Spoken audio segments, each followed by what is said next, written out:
Hello there guys, it's John. I'm a mechanical engineering student here at Messiah, and today we're going to be going over how to complete the Engineering 111 Chapter 2 SolidWorks assignment. In this assignment, we're going to be building the guide block using SolidWorks. We're going to start, as almost every project on SolidWorks starts, with a sketch. We're going to make a sketch of the back face, and we're going to be completing this assignment using what is called subtractive design. If you're not familiar with this concept, I'll be putting up a video shortly going over the basics of SolidWorks and parametric design that will cover this and similar topics. So we're going to start by creating a sketch, and you can't see it, but in a pop-up menu right here, I'm turning on the sketch grid. So when I go into the sketch, you'll see this little grid appear. If you don't have that appearing, then you should definitely go into options and turn it on. Now, as with just about any sketch, it's very important that you start around the origin, which I did, and now I'm just drawing the shape of the back side of the guide block just roughly and proportionally. The actual sizing doesn't matter because we're going to be using dimensions tool either way. Now that that's done, I'm going to start adding dimensions, and for simple dimensions, you can just select the line that you're dimensioning and then select a point off that line, which will open up a dialog box that will allow you to input the dimension. I'm just going to go around the part doing that. Again, all these dimensions can be found on the on that part drawing that we were given. If you have trouble reading part and design drawings, then I'll also be posting a video shortly going over how to read those. Now, if you want to create a line between two parallel lines, you can select the first line, select the second parallel line, and then drag off them as I just did there, which will do the same thing, opening up that dialog box and allowing you to put in the spacing between those. And if you want to make an angle dimension, you grab the two lines that form that angle and select off those lines similarly. The sketch dimension tool is a very powerful tool that allows us to do a number of wonderful things in SolidWorks.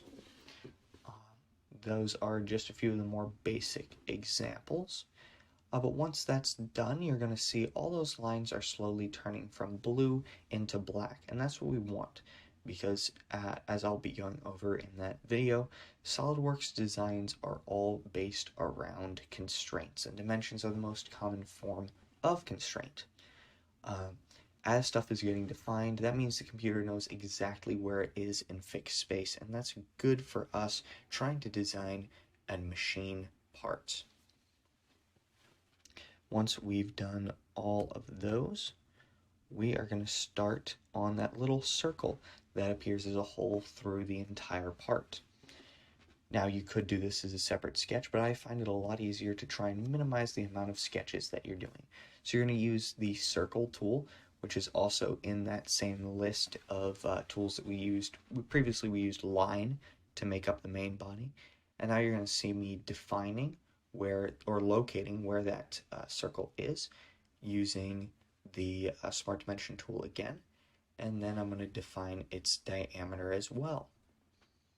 Once that's done, again, you'll see down at the bottom, it'll switch from saying underdefined to fully defined. Once it's fully defined, that is exactly what we want.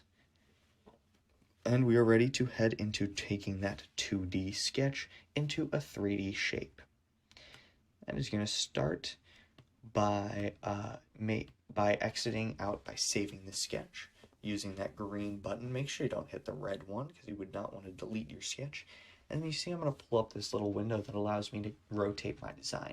If you want to do that a lot easier, just grab that middle mouse button on your mouse and drag that around, and that will allow you to free orbit the sketch very simply.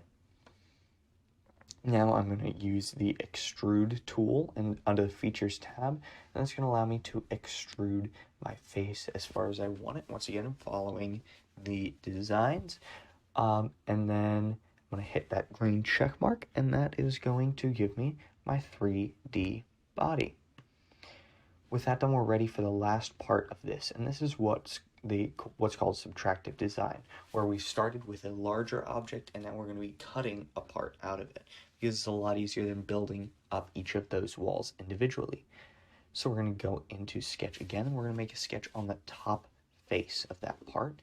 Make sure you select one that is parallel to the ground. I'm just going to zoom around here till I get a good view that I can use. I'm going to make a rectangle using the rectangle tool, again, also in that list. I'm going to make that rectangle with one of its sides facing against the tapered point of the guide block. That's not necessary, but it's helpful because it saves me one dimension that I have to do.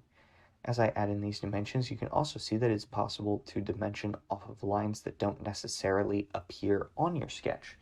Another very helpful feature of SolidWorks. You can see that that far line that was connected to the tapered edge is already constrained. Now, it's important that that line is constrained, whether it's by a dimension or by being coincident is the term we use, with the existing line underneath of it in the guide block itself, because otherwise we can move that edge around.